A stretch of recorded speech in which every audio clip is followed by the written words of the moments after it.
how did Baker move so well into the role of quarterback when he followed the man in Tom Brady, Todd? I think, the first thing we told Baker when he came in was to be himself.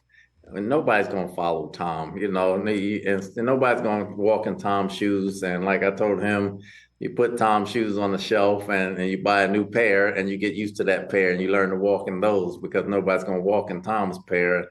Baker did just that. He's a completely different guy and player than Tom. We didn't try to have the same system we had in place for Tom. We didn't have the same scheme or anything like that. We wanted him to be himself. At the time, we needed the leadership over there. We needed the spark plug over there. He gave us just that, and he did all that while being himself. Well, who is he when you say being himself? He's a very fiery guy on the field. He's a very enthusiastic guy. He has a linebacker's mindset, but he's a very intelligent quarterback. He's a great teammate off the field. He embraces guys off the field, eats with the guys, goes to lunch and dinner with the offensive and the defensive players. You'd think he'd be a linebacker or a lineman with the way he hangs out with those guys so much. So he brings the team in. He gives them hope because he always talks to those guys. And when he leads on the field, you want to listen because he's the same every day as far as trying to win every play, not just trying to win during the game. He tries to win in practice. The way he prepares, he tries to win. And that gave us a different leadership we had when we had the people from the past, when we had Tom and those guys, because Tom was already established. Baker wasn't established.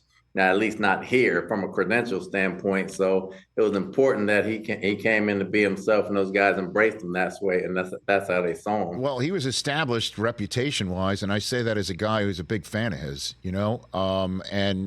so that when you say, like, hey, be the guy that you are, and then so many people have a vision of the guy that he was, wouldn't really want to be the guy that you want to say that to, Coach, but there was nothing like that at all for you. Well, sometimes the player doesn't fit the scheme over a course of years, and he had his ups and downs, but be the guy that I told him to be. I got to know him when I was in New York. I got to know him at Oklahoma very well.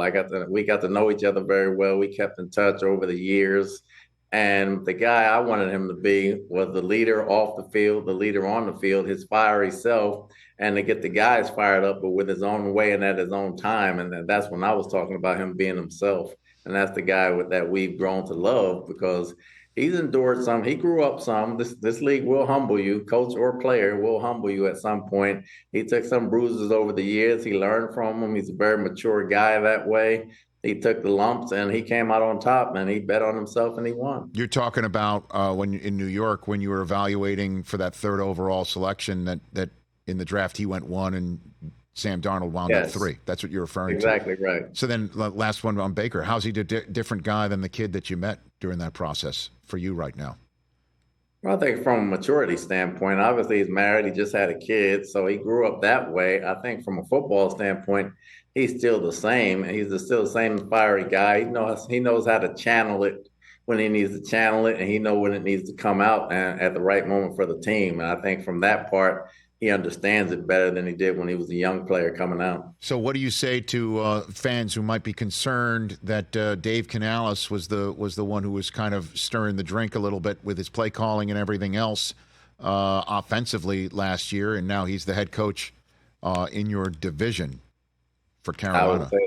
I would say that Dave helped Baker as much as Baker helped Dave. It was a two-way street from that standpoint. Dave put him in some positions and Baker bailed Dave out some. So I thought it was a good collaboration. Happy that Dave got the job, but we still have Baker and we're still confident in him. And with Liam coming in, we feel we have some continuity there. So I think they both made each other better. Catch the Rich Eisen Show every single day on the Roku channel, 12 to 3 Eastern for free.